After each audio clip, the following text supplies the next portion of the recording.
대낮에요. 주택가에서 벌어진 정말 아찔한 순간입니다. 김기혁 아나운서. 예, 만취자가 대낮에 난동을 부린 건데요. 그 난동 수준의 영상을 보시면은 굉장히 아찔하실 겁니다. 아하. 네, 함께 보시겠습니다. 네. 네, 술에 취한 사람이 행패를 부린다는 신고를 받고 긴급 출동하는 경찰, 수색 끝에 난동을 부리는 한 남성을 발견합니다. 그런데 벽에서 무언가를 뜯어내고 있는데요. 아하. 철제 우편함입니다. 아이고. 경찰차가 다가가자 그 뜯어낸 우편함을 들고 접근을 하는데 갑자기 우편함으로 내리칩니다. 경찰차를요. 아이고. 야, 이거 안에서도 무서울 것 같은데요. 네. 이번엔 벽돌을 들고요. 네. 창문을 쾅쾅 치기 시작합니다. 세상에, 진짜요. 네. 경찰들도 방어의 안간힘을 씁니다. 네. 자, 어떻게든 가까스로 이 남성을 차 문에서는 떼어놨습니다. 네. 그런데 지금 보세요. 이 골목 다니시다 보면 아실 거예요. 이 벽에 이 우편함, 철제 우편함이 있어요. 그 집 바로 대문 옆에 붙여놓잖아요. 우체부 아저씨들이 이렇게 넣는 그 철제 우편함.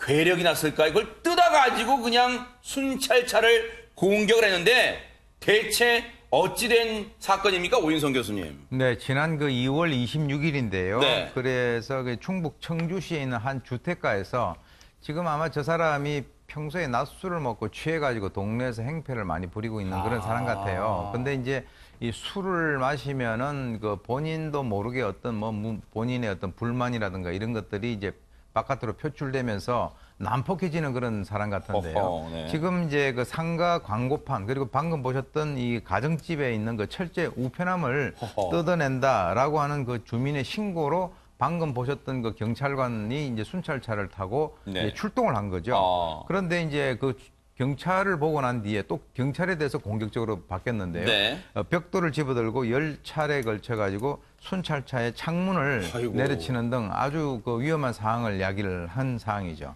출동한 경찰도요, 당시 저 상황을 눈앞에서 이제 마주쳤으니까 아찔했을 거예요. 그런데 이 사람의 위험천만한 행동이 여기서 끝난 게 아니었다면서요, 김기혁 아나운서. 예, 방금 전까지 보신 영상이 벽돌로 경찰차의 창문을 치는 모습이었는데요. 네네. 그 뒤에도 대치는 이어졌습니다. 어허. 영상 함께 보시겠습니다. 네.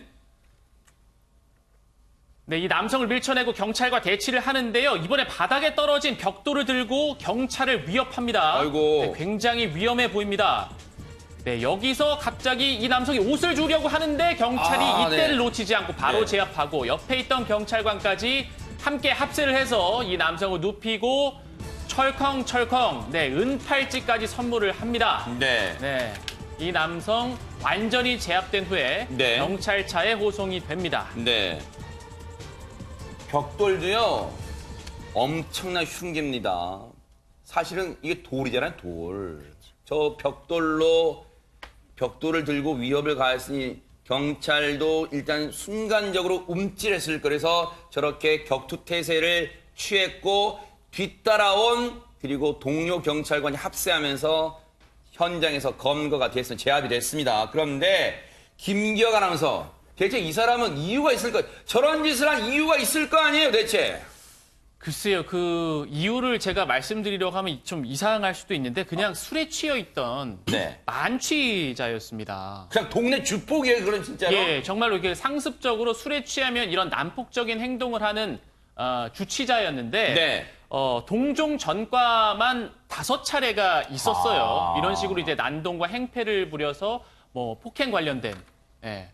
그러면 사실은 이게 최명규 원장님, 이거는 치료가 필요해 보는데 왜 주변 사람도 탓을 할 수 있겠습니다만 지자체에서는 이런 사람 관리의 대상에 안 들어가는 거예요. 왜 이걸 방치했을까요? 동종전과가 5차례라는데요. 근데 일단은 그 입원 치료를 갖다 받더라도 입원 치료를 받았을 때 1년 안에 퇴원했을 때 그게 단주로 이어질 확률은 보통 30~40%를 생각합니다. 네. 그렇기 때문에 최선을 다해서 치료를 하더라도 60~70%는 더 재발을 하게 되고요. 네. 그런 다음에 알코올 의존증일 때 쓰는 약은 우리가 이제 항갈망제라는 약을 쓰거든요. 네. 항갈망제를 먹으면은 10명 중에 3명 정도는 술을 마시더라도 그렇게 그 급속히 취하지는 않고 술을 네. 끊기도 하는데 문제는 알코올 의존증인 대부분의 분들은 일부는 충동성이 굉장히 강하기 때문에 약을 규칙적으로 복용하지 않게 됩니다. 네. 그러면 또 그 충동성이 강한 거는 또 성인 ADHD 같은 기질과 연결될 수도 있는데 네. 그 역시 또 치료를 갖다 하려고 해도